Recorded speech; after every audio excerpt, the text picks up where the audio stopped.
రాలేదా? నేను వంట చేస్తున్నా. తమ్ముడు అక్కడే కూర్చున్నాడు, పడిపోకుండా చూసుకో జాగ్రత్తగా. అమ్మా నేను వర్క్ చేసుకోవాలి, వాళ్ళు చూసుకోకపోతే ఎలాగా? వాళ్ళు అసలు ఒక దగ్గర ఉంటారా? సరే నాకు తప్పదు కదా. రే పడిపోతావు రాడా? ఏదో తేడాగా ఉందేంటి? అమ్మో ఇప్పుడు అన్నయ్య పట్టేసుకుంటాడు ఏంటి? ఇప్పుడు చూడన్నయ్య ఈ ఖాళీ ఆడే ఆట.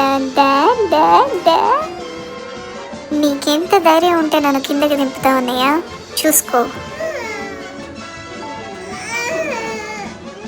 ఏంటి వీడు ఇంత ఏడుస్తున్నా పట్టించుకోవట్లేదు. సర్లే ఏడవడం వేస్ట్లే. ఇప్పుడు వీడి బుక్స్ చింపేస్తాను, అప్పుడు వాడిని ఏడ్చేలా చేస్తాను. ఎలా ఉంది నా ఐడియా? జింతా తాచితా చితా జింతా తత్తా. ఏ బుక్స్ చింపేశాను అన్నయ్య, నీ బుక్స్ చింపేశాను. అయ్యో బాధపడకన్నయ్య, ఇంకెప్పుడు ఇలా చేయనని నేను చెప్పనుగా. మనల్ని ఎవరు రాపేది? మొదలెడదామా?